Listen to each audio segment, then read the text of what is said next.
Hi, everyone, and welcome. Today is a very exciting day here at Verified First because we are joined by Sandra Beckett, Chief People Officer at Buyer's Edge Platform, to discuss strategic planning for a dynamic future of work. This past year, we've spent our time having important conversations with some of America's most notable leaders in the HR and the TA space. Through our HR at the Table Thought Leadership webinars, we've discussed the role HR and TA have in DE&I, brand, technology, talent, culture, leadership, and so much more. Our goal is to bring relevant and timely topics to our HR and TA community that supports you in your roles. All of these topics can be accessed through our HR at the Table resources page on our website at verifiedfirst.com. With each webinar you watch, you can earn one SHRM and one HRCI credit. You also have the option to receive credit for attending today's webinar too. If these discussions are important to you, be sure to check out our HR at the Table calendar to keep up to date on topics we're talking about. We've also worked hard to bring you a comprehensive deep dive of all the topics we've discussed through this series.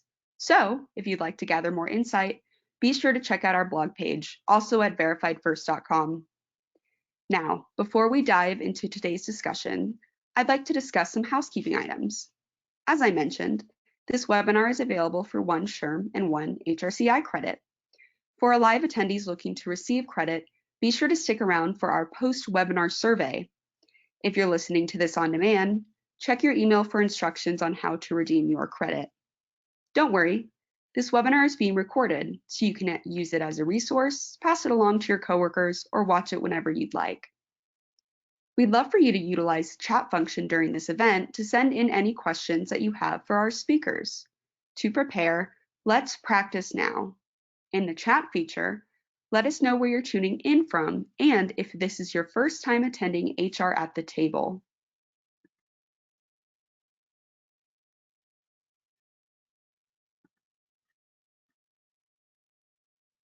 Great. With that in mind, I'd like to start by officially welcoming everyone to today's discussion. Please send a friendly hello and a warm welcome in the chat to our interviewer and host, Liv Carter, and to Sandra Beckett, Chief People Officer at Buyer's Edge Platform. Without further ado, take it away, Liv. Awesome. Thank you. Hello, hello. Thank you, Voice in the Wind, or as we like to call her at Verified First, Amanda. It is so great to have you all join us for another episode of HR at the Table, our concluding episode of season 2, which is crazy that season 2 is already coming to a wrap. I love seeing in the chat some of you that have been attending our episodes before. It's great to have you all back, and also have some new individuals, new names there in the chat as well. I know it takes a second to locate, but you found it, and that's the place to submit questions. I am Liv Carter, and I'm your host for today's interview with Sandra Beckett. I am very excited to sit down with her as she is the Chief People Officer at Buyer's Edge Platform. We'll be having a discussion on strategic planning for a dynamic future of work. So exploring how to utilize a strategic plan for the increasingly dynamic future work environment, talent environment, all of that fun stuff. We are here for it. So Sandra, before we jump in, I would love for you to just kind of introduce yourself, talk a little bit about what you do, what you're passionate about. Yeah, absolutely. First, thank you so much, Liv, for having me as part of your show. It's really exciting to be on, and hello to everyone across the world of the web. So, as Liv mentioned, I am the Chief People Officer at Buyer's Edge Platform. We are at the heart of what we do, a technology company, data analytics, to the hospitality industry. I have been doing HR for a good portion of my career, with the exception of a few stretch assignments. And I would say what I am most passionate about when it comes to my job is talent. So I know we're going to be exploring that today. And it's not just talent, but it's the strategic part of talent. So looking forward to sharing with you and hearing those great questions. Yeah. So glad to have you here, and just listening to you kind of introduce yourself. You are the perfect individual for today's episode and topic. So thank you so much for joining us. If you're ready, we can go ahead and jump into things. Sounds great. Awesome. So I want to start with, the what and the how of strategic planning, and we're going to touch on it specifically when it comes to talent management as well. But research showed that 68% of HR professionals reported that they're experiencing difficulty recruiting candidates for full-time positions in their organizations today. Now, I'm sure that number has probably increased over the last few months, I'm sure. Sandra, obviously you have a lot of experience within the HR and talent acquisition profession. Can you describe a bit of what you're seeing in the landscape today and how it's different from those in the past? Yeah, what a way to start us off with. So I would say this is one of the most dynamic times in the world of work. So you put the fact that we are still experiencing to some extent the COVID environment for nearly the last 3 years, that demand for remote work and the myriad of candidate preferences and sometimes even demand on that part, and leaders who are navigating this environment. So, prior to that, and if some of you know this, the most significant change when it came to at least the world of recruiting was when social recruiting was introduced by Facebook. Companies using that, and I remember way back when, sometime in about 2005 or 2006. So I think what's changed is, first and foremost, is that the market is really, really saturated, right? And there are a lot of companies who offer those recruiting services, and making it a little bit more challenging for companies who don't have, let's say, a robust in-house recruiting capability. And then you have candidates who are also navigating through that candidate recruiter relationship.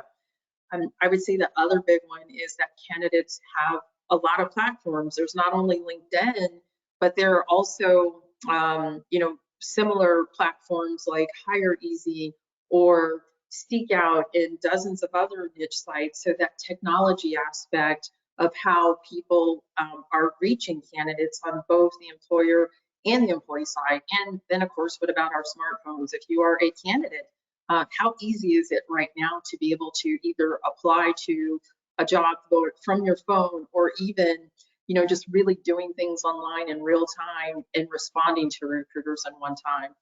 I would say probably one of the most significant things, you pair the technology, and that's just being a really different, time, is that candidates, I feel, are definitely more informed, more educated, and savvier than they have ever been about how recruiting happens. So there's no longer this enigma that you normally only saw in that secret job market, or where the market was targeted towards higher level executives. So I would say finally, Liv, there's a lot of competition still for talent. I know that the latest stats, indicate that the open jobs right now across at least the U.S. are, starting to, remain static, but, jobless claims are starting to increase.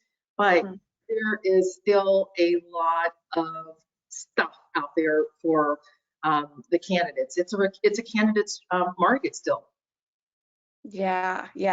There a lot there to unpack, but a lot of very insightful points. I think one thing that really stood out to me, you mentioned, social and Facebook all the way now to TikTok, right? And everything in between.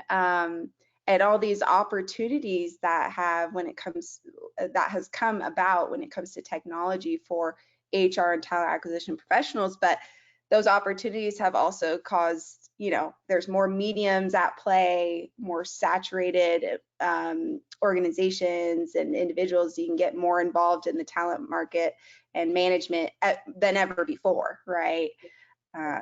Yeah, just which is requiring more agility, which is difficult when you're a one person HR team or talent management team, for sure. Yes, absolutely. Yeah. So Sandra, I'm curious, like, given all the points you kind of mentioned there, is there one that you've experienced the most lately in your position and company?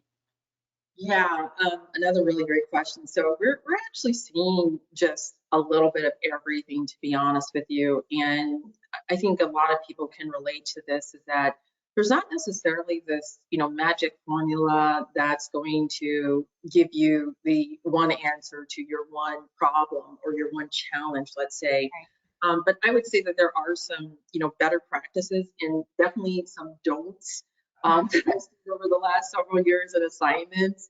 I think the biggest one, and it comes from the perspective of being, if you're sitting in an HR function, whether it's TA, or even if you're a hiring manager, or if you're the finance person and saying, why do we need all these people in recruiting? But more recruiters and sourcers do not yield any larger pipeline of candidates. I think that what we should be focusing on, and as we do at Buyer's Edge, is having a fairly solid and repeatable process where we're providing a good candidate experience. Now, that is a work in progress, I must admit, when it comes to the candidate experience. I alluded to this earlier, but how are you going to partner with your hiring managers? It's not, you don't want to be an order taker. I think it's really, how do you build a relationship, understand those requirements as quickly as possible, and hone in on that right candidate or your right, top 3 or 4 candidates, whatever your, number is, and really start to close that person. And I would say finally, it's assume that your top candidate is also someone else's top candidate. We talked about the competitive landscape still being a candidate's market for the most part here. So I go back to something that my husband, the recruiter, taught me. It's ABC. It's always be closing and qualifying your candidate from day one. I think the last thing that you want to do is to get to the offer phase and have a decline. So understanding that candidate's motivations, really, thinking about it from the perspective of, how do I get that person to give me as much information as I possibly could have in order to make the best hiring decision for my team. And I think that companies who were already working in a remote or hybrid environment, or if you already had a fairly solid recruiting process, they likely still fared very well even through this really volatile and challenging market. So I just think it became a little bit more complex for all of us to recruit the right talent, and it's really about finding what works well for us and doing some of those better practices that I mentioned already in order to really just slam dunk as many hires as you can so that you get it right the first time. Right, right. ABC, always be closing. I love that. I love that. That's a golden nugget right there. And you kind of mentioned too as you're talking about Buyer's Edge and you guys kind of building this process and plan around a candidate experience and giving that when it comes to the ABC always be closing. I'm in marketing, so I also think sales, right? At the same time, close. How do you give them the answers to the questions they're going to be asking, That's right? that's right. And you kind of mentioned candidates have everything at their fingertips these days. They're researching organizations as much as you're researching them and vetting them out. So that's just what came to mind. And I know we'll talk more about that in terms of strategic planning, but ABC, it's that easy. Not really at the same time. Yeah, that's awesome. So I do want to kind of talk a little bit more about strategic planning. So, you know, for our audience ranges, right? We kind of talked about this a little bit before today's call, but it ranges from smaller organizations to larger organizations, and no matter a one-person HR team or 100 people on an HR talent management team, but everyone needs a game plan to kind of navigate the times that we're in. And so from your opinion, what can strategic planning do to help, accomplish that within an organization? Yeah, that is very timely. I was actually talking with one of my former HR leaders from a different company, and we were, lamenting, of course, about our time together. But as a new leader in a head of HR position, she actually had a very similar question. Like, I feel that right now I'm literally drinking from the fire hose after being on the job 1 month, trying to figure out what's right in front of me. So it's really difficult to even see beyond this, few weeks because I, putting out fires. So I would say that, and this was my advice for her, was that, when you're thinking about the strategic plan, it allows you to partner with the business in a collaborative way, and you will get to the point of not being a firefighter. But really, how do you help the business with the talent strategy that's going to maximize the performance of your talent and therefore the company? I'd say that's number one.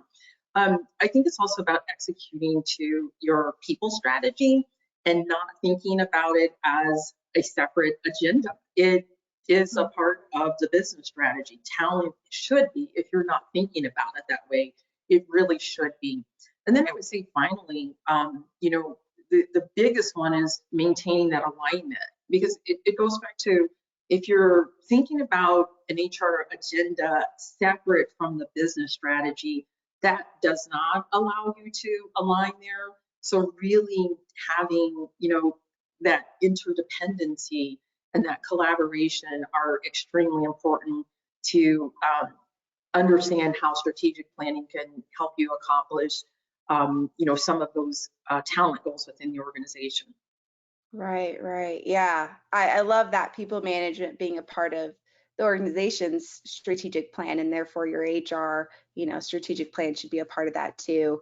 It reminded me of, we had Chris Corneen, he's from MSI, on a previous webinar, and HR at the Table webinar, and he said, HR's function is no different than any other leader, right? Every leader should care about their people. Every leader should focus on retention and focus on valuing and coaching up and developing their employees and people. And that's just kind of what came to mind when you're saying that. Yeah.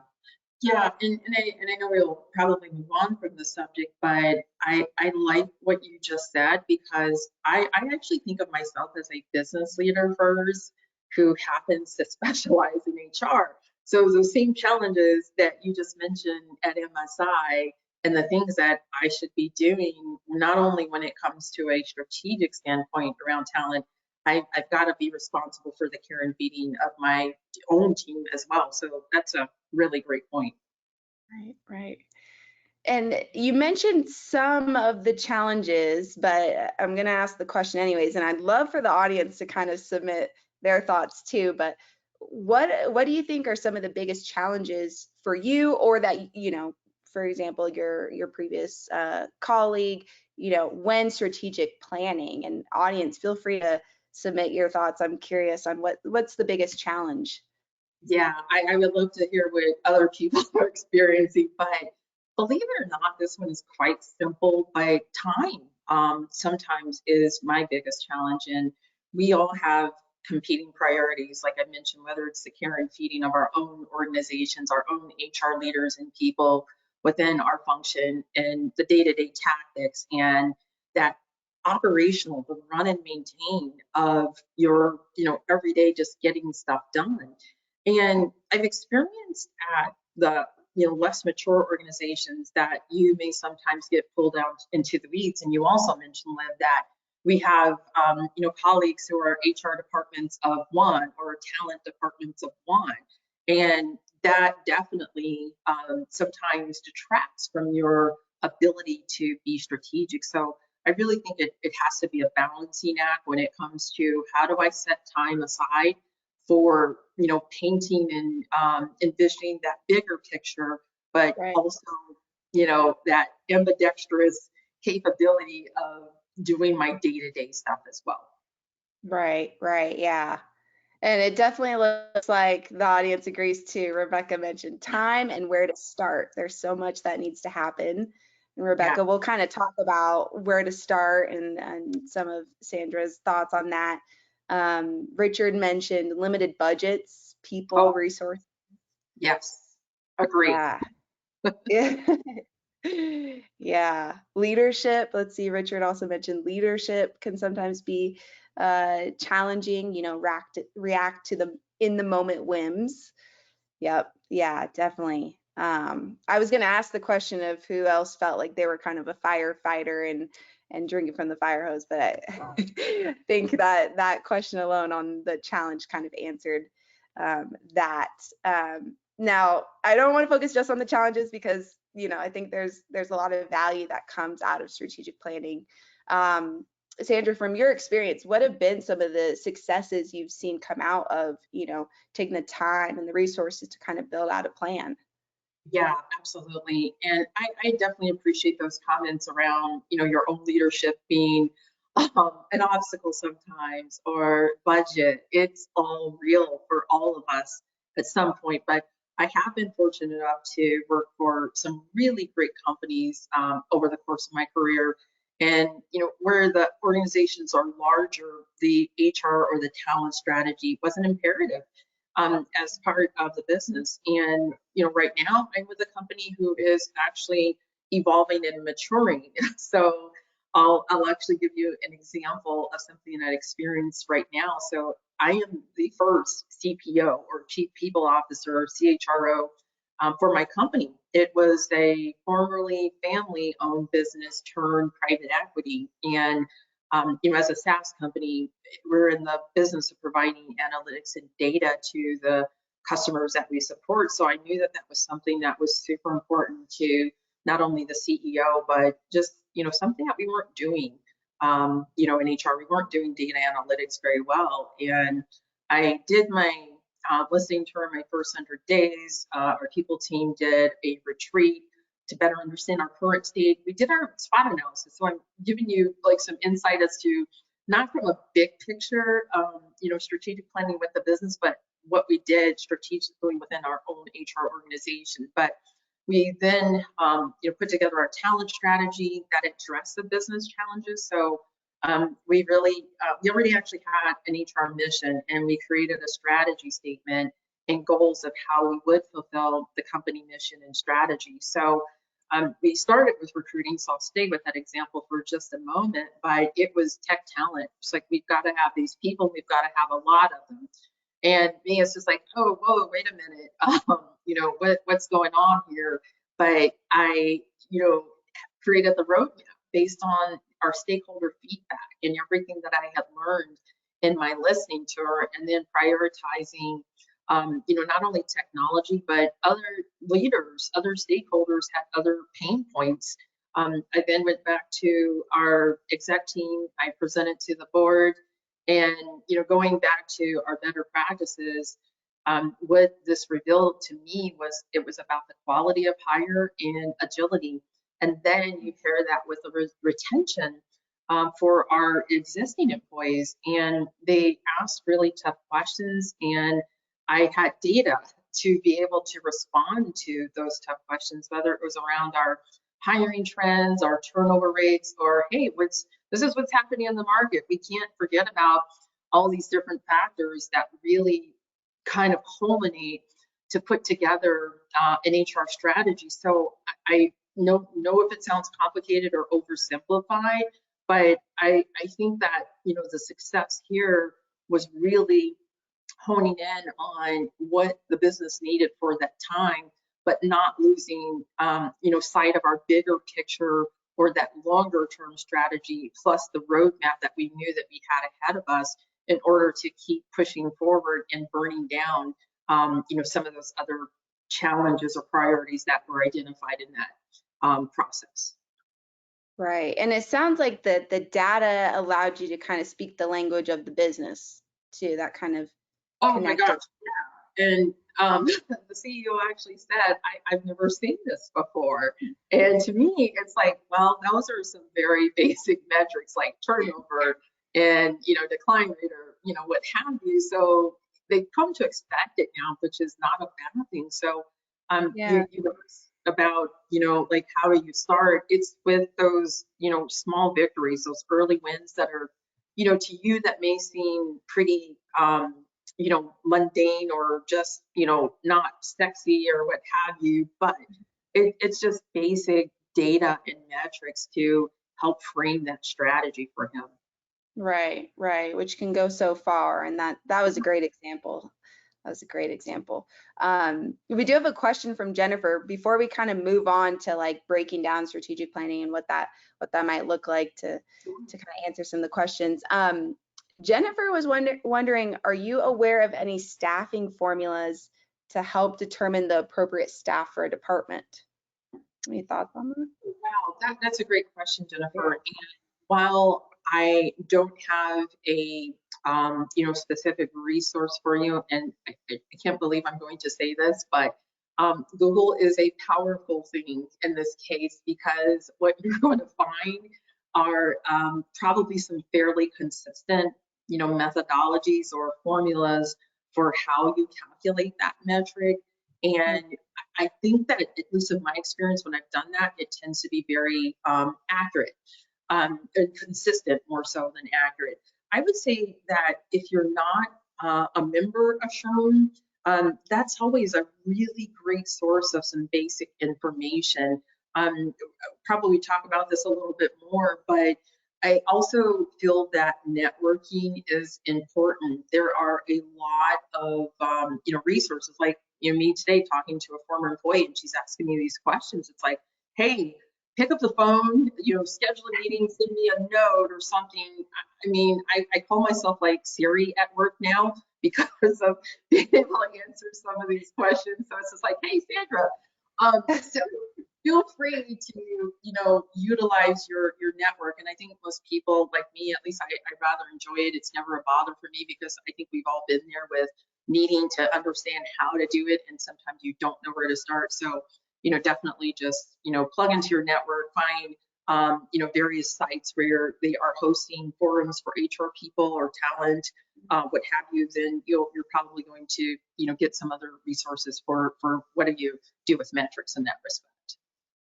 Yeah, definitely. And it probably looks different. There's probably not a one size fits all formula, but I think those were some great tips. And Richard also in the chat mentioned industry benchmarks. There's a lot of available data out there as well, and research. So yeah, great question, Jennifer.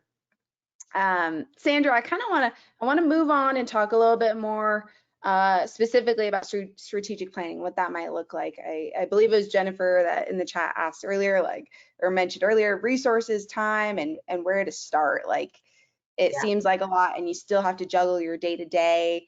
You have to stay up to date on law changes and all that stuff that can kind of take over priority wise. So I kind of want to start with the basics, because again, our audience kind of varies, and audience, I just encourage you, if you have more specific questions, feel free to put them in the chat. But Sandra, there's maybe not a perfect outline for strategic planning, but do you have any kind of tips or steps that you personally like to kind of walk through as you strategic plan for your department and team? Yeah, definitely. And, for the sake of making it sound too simple, and I've already alluded to this earlier, Liv, and I actually roughly follow the Gartner model. And it's not to say that it's a right or wrong, but there are a lot of other companies, who have a similar approach. But for me, it's tried and true.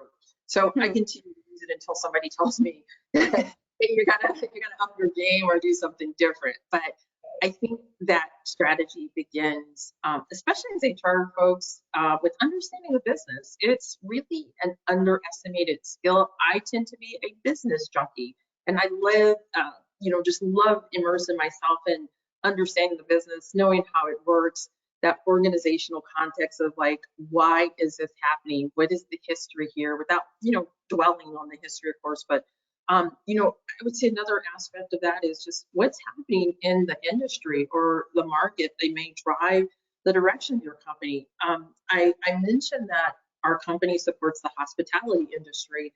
And so you think about, what happened during COVID, where there were a lot of restaurants who, maybe have to shut down.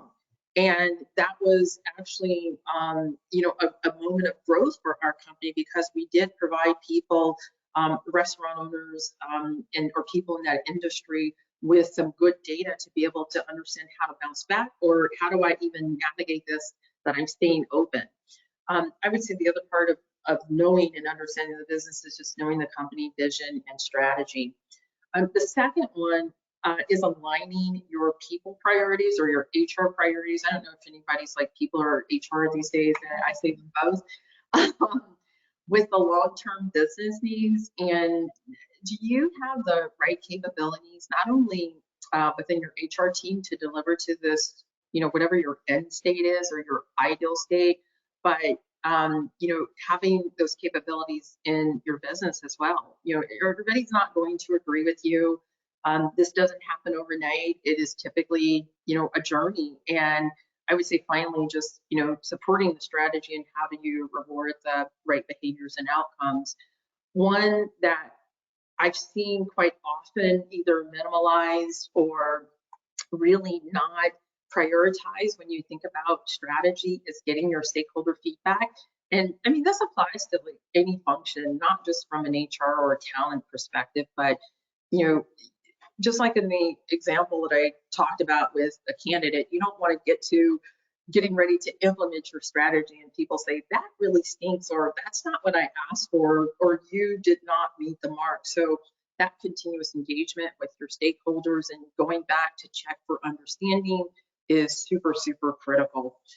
Doing the SWOT analysis like we did in our HR team, and then prioritizing and creating the roadmap. The roadmap becomes really important. It's not a, carved in stone where, things are going to either slide to the right or left, depending on those day-to-day priorities that you have, ongoing. But it really helps you to say, okay, this is where we're going. And when you get there, it is so rewarding and so great to look back and say, wow, look what we did. So really Right.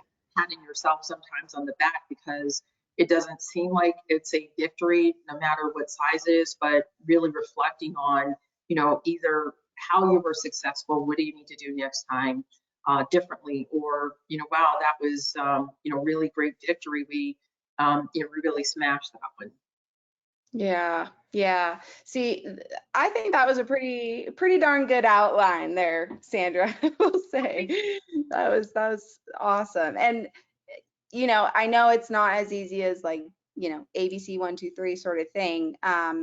But I do think those kind of those key steps, especially closing that loop with your stakeholders and getting constant feedback, just so you're constantly aligned with them, and not competing with them, right? They're kind of Yeah, yeah, on your so, team. so true. Yeah. So let's say, an organization has their people strategic plan in place. How do you manage that? Like you mentioned the roadmap, and that's kind of thinking, it's all thinking long term and futuristically, but how do you manage it? What does that look like from your experience? Yeah, that's a great question. And this makes me kind of think about where we actually are right now. And, one of the things for me was we were not structured appropriately in our HR team or our people team to deliver to this strategy. So it was a really small org adjustment, I'll call it. It wasn't even a restructure to get people in the right roles to get to this, ideal state, or to even manage it on a day-to-day basis. And if you're that HR person of one or the HR office of one, I think you also have to break down, like what are those priorities? Is it something that is part of your run and maintain, like those everyday operational things that I absolutely must do, whether it's the, annual enrollment or I'm doing, audits or what have you. I think you have to know when and how to prioritize the work, because you can have the best strategy in the world, but if you don't execute to it, it's no good to anybody, right? So I would say take care of the stuff that are your foundational pieces, those operational aspects. Whether you have a team who's solely dedicated to operations, which is what we formed because we didn't have that before. We had generalists who were trying to, take on the world every day and do everything every day, and that just did not work to be able to manage not only the day-to-day, but that longer term strategy. The other one that I would say is just utilizing metrics. So that was another, big shout out to Jennifer on bringing that up on, how exactly do you calculate that? But it helps you to determine how you're doing against your strategy. You may have to adjust along the way and say, well, you know what, I've seen this based on this metric, but maybe your data is telling you something else. You may have to adjust your process, or you may have to, think differently about how you're measuring something.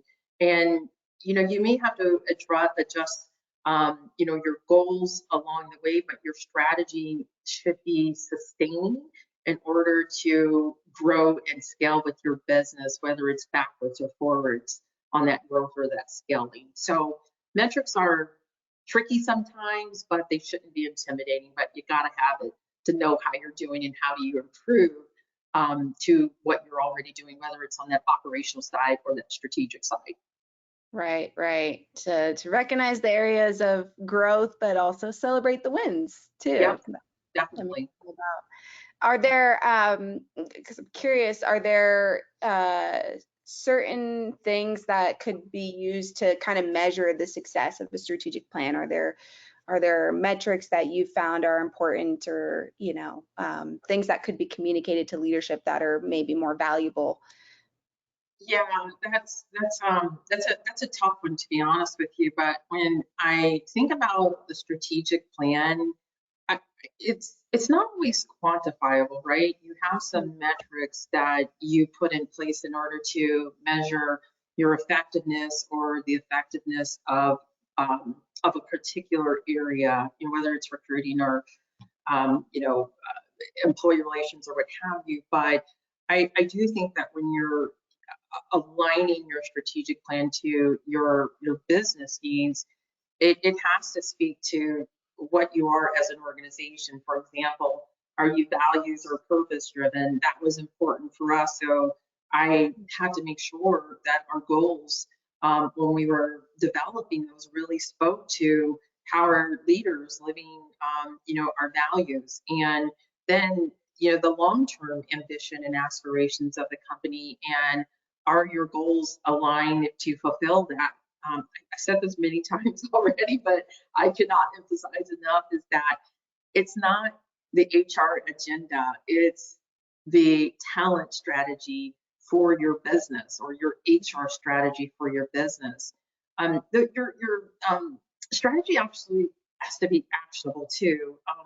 I know we like to try to boil the ocean, sometimes, and you create your roadmap and you're thinking, wow, there are so many things that we need to accomplish. And you sometimes may fall into the trap that everything has to be done now, but be realistic about what you can accomplish and when. The measurability, is that a word, of your goals? We talked about that a little bit before, and leaders tend to want to quantify everything from a cost perspective. And, I'll go back to our hiring is, when you think about quality of hire, what does that mean? What about measuring turnover at 30, 60, 90 days, or performing a quarterly audit of your candidate pipeline? That latter one gives you not only the quantifiable measures, but the qualitative measures of your processes too. I would say the final one here, Liv, is around the calculated or anticipated ROI. It is probably the most difficult, especially for us where finance is not our first language typically as HR people. I know it's not mine, but what does the company save by reducing turnover, by 10%? And this was actually one that I've experienced at another company where the turnover was just out of control, like 50%, and nobody had quantified what that meant in terms of cost per hire and the cost of hire.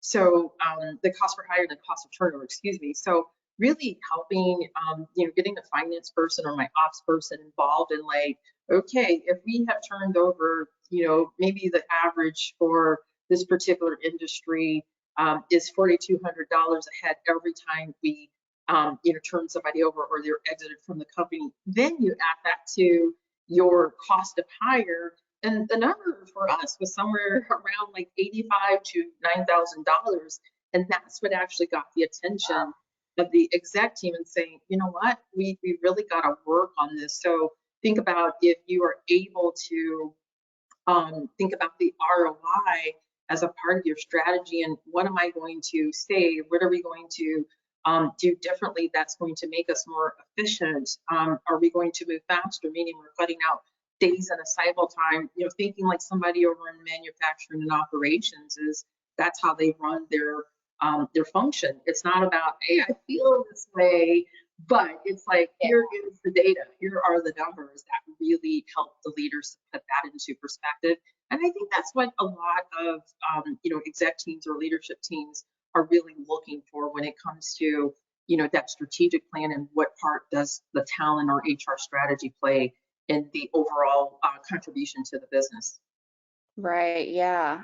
Yeah. And while we're talking about dollars and cents, metrics, measuring, I want to get your thoughts on technology's role in building or managing a strategic plan. And for our audience, if this is not your first HR at the table, you kind of know we're pulling some research on technology trends for our annual talent acquisition tech buyers guide. And so I'm going to launch this poll. These aren't all of the solutions out there, right? But I'm just curious, Sandra, are there any of these platforms or solutions that you think play a bigger role in strategic planning? Are there platforms that aren't here that you're like, oh no, if you don't have this, maybe you should consider that, like Excel or Google Sheets or something, I'm just curious what your thoughts are.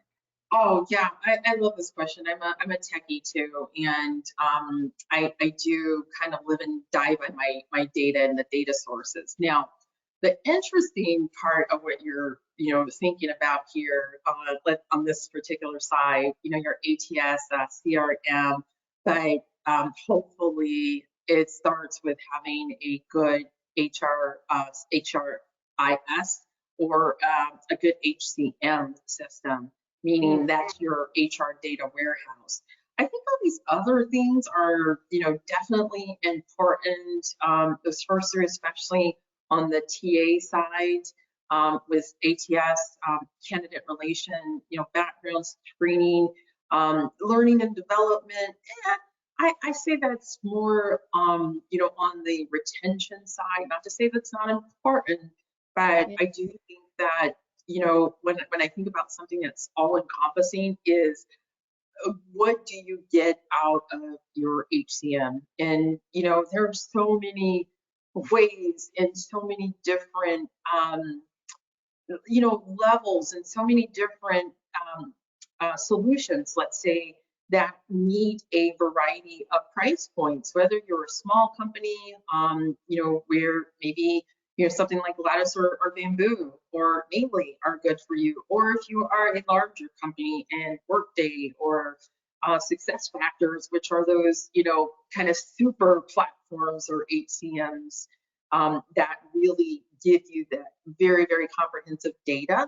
So I think it's important. And I think while, right now, I can't say that I'm satisfied with ours. So we are thinking about replacing it in the next 3 months, because I think that the technology empowers you. It empowers your ability to be strategic. It empowers your ability to have data at your fingertips. And if you're not at the point where you're ready for something that's big and costly, then there are a lot of different ways, even with more disparate and piecing things together. And systems like Noetic is one of them that will actually parse together all of your technology into one dashboard. So I think there are a lot of great solutions, but you can't do without data. And of course, it starts with having those foundational technology, assets that are going to help you with that. Right. Yeah. And I'm going to share the results. Actually, I think they're pretty interesting. But I think you're absolutely right, Sandra. I don't think technology is the end all be all, right? But I do think it plays a role, especially if your team's smaller, you can kind of rely on a technology platform to kind of pull the data for you. And super interesting. We've seen ATSs, applicant tracking systems, be number one in a lot of our HR the tables, and learning and development definitely moving up there. Yeah, So really cool. interesting results. Yeah. Thanks, audience, for participating in that. Sandra, before we kind of continue, Julie does have a question. They're wondering, can you please clarify the difference between values driven and purpose driven? Yeah, great question, Julie. So values are those beliefs. What are the foundational pieces that really, provide that framework to guide your company? The purpose is why you do what you do. The values is the mindset. The purpose is the why. I know that probably is way too simple, but that's the way I think about it. Yeah, yeah. Great question, Julie. Thanks for taking the time there, Sandra. Um, Before we kind of move on to thinking of like the future of TA and people management, I want to get, you mentioned your experience, and I want to get your thoughts on any lessons learned on what not to do when strategic planning. Any, things that our audience can kind of learn from you there. I'll keep this one very short and simple, but I think some companies make strategy into something that can feel intimidating, and it's only for the really experienced people or for certain levels in the organization. But I simply think of strategy as what is my approach or my plan of attack, and because otherwise the word comes with some like grand expectation that it's just going to be this uber really fantastic, mind-blowing piece of work, and it doesn't have to be. But I think about simplify and break your strategy down into digestible pieces, and it's really, like I said, just like that plan of attack or approach that you take. And Right. I would say that's my biggest. Do not make it intimidating. Do not overcomplicate it. Yeah, yeah. And what does that look like? Gaining buy-in from leadership or other teams, departments? What does that kind of look like? Yeah, I don't think it has to be, difficult. I think when you know the business, it really establishes some credibility for us as HR professionals. And I don't think it has to be, again, something really grand. I think about the low-hanging fruit and what are those short or immediate victories that you can accomplish within your organization. Especially if you're the first at a company or your company just doesn't have an idea of what good looks like when it comes to the HR function. It does take time in building those relationships with your leaders and being able to take the small incremental steps like, hey, data, I didn't think anything about turnover that's going to be magical, but in my case, it was like, wow, they hadn't had that information before, and they really thought that was the right direction, or what they were looking to have was just, more information to be able to understand what was happening. What can be more easily accomplished and help solve a problem, and you just build from there. And I will say this is that it doesn't always happen overnight. I've been working on something for literally 5 months now that I expected it to be more of a slam dunk because it's so obvious to me. It's like, what do you Right. mean that you don't want to do this? So 5 months later, we are just now getting that readiness and acceptance and understanding of like, oh, okay, we see it. So I would say don't give up. Don't, I won't say don't take no for an answer, but how do you think of other ways to accomplish and help your leaders, your readiness and acceptance, and ultimately adoption or adaption, depending on what you're doing, to be able to digest and understand that information and why you want to do something, differently, whatever that different is or whatever that subject. But it takes time sometimes. So just, be patient. Don't beat yourself up, but just making sure that you're continuously conveying a consistent message around the why. Why do you think this is the way it is, or why do we need to do this differently? Right, right. Kind of that patient determination. So you're patient but still determined. And I'm sure the transparency like is a huge factor. You giving the data points to your Yeah, leadership team yeah, spoke volumes. absolutely. Um, so I know we're coming up on time, so I want to kind of look forward briefly, and I know we have some more questions in the chat, and if we don't get to all the questions, we do have Sandra's. She was gracious enough to give us her LinkedIn, so you guys can contact her there as well. But um, Sandra, we've talked about the current talent landscape. We've talked about strategic planning and how that kind of can play a role in navigating the dynamic landscape. But I'm curious where you think HR and talent, how you think the HR and talent landscape will evolve in the next, few years, 5 years. If there's any trends that you see, sticking around for good, or any kind of nuggets that you're preparing for to kind of build a plan accordingly for. Yeah, absolutely. I am not a soothsayer, nor do I have a crystal ball, but I'm thinking, for my company, but we have actually had a hard time thinking about the future of work. So I would say that's number one, Liv, is just how do you help your company? It doesn't have to necessarily be around remote or hybrid, but how do you help them to think differently about the future of work? Because I feel that hybrid in some form or another is here to stay. It's going to really be one of those things as HR professionals that we're going to continue to deal with. In that vein, I think we also have to help our leaders, especially at the highest levels of the organization, to think about what does culture and engagement mean to us in this hybrid environment, and giving leaders and employees the tools to be able to navigate successfully, whether it's the communication, the engagement, the employee experience. And I would say that's my other big one is around the employee experience is, thinking about a more personalized benefit solution. This has actually come up with my company right now, and I'm really Hmm. excited about it.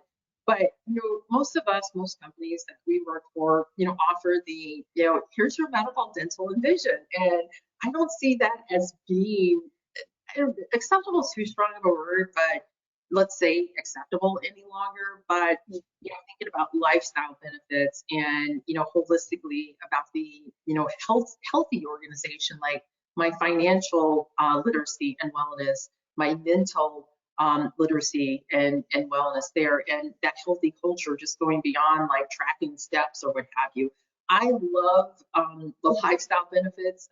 I have worked for a company who partner with a vendor on the subject, and that's one that makes me super excited because we have to address all the multiple generations in our workforce. If you're like Buyer's Edge, we have at least 5 different generations in the workforce. So what I need as an early career professional is very different in some cases than I need towards the end of my career. So what are those extra things, whether it's a lifestyle benefits provider who is thinking about or providing you options for, I have a dog that I'm taking care of, it's only me, I don't need this comprehensive benefits plan, or maybe I am at the end of my career and I've got to focus on something differently. So I do think that it's not just about having a cookie cutter benefits plan, but how do you customize it to the individual in a lot of cases. And hopefully this one will come true, is just that continued investment in the people or the HR function. I think that we really, rose to the challenge during, COVID. There were some things, of course, that a lot of companies were not prepared for, but how we were able to pivot at so many companies in the HR function really just shows that muscle, that when you partner with the function, that the results are so much more rich and robust. And of course, I can't forget like people analytics. It's like, keep using data in order to drive the business decisions as opposed to, sometimes being more emotional or just on a gut feeling. So I think those are the things that we all have to continue to think about in the future of work. Yeah, yeah. I would ditto on the, HR and people management side during COVID.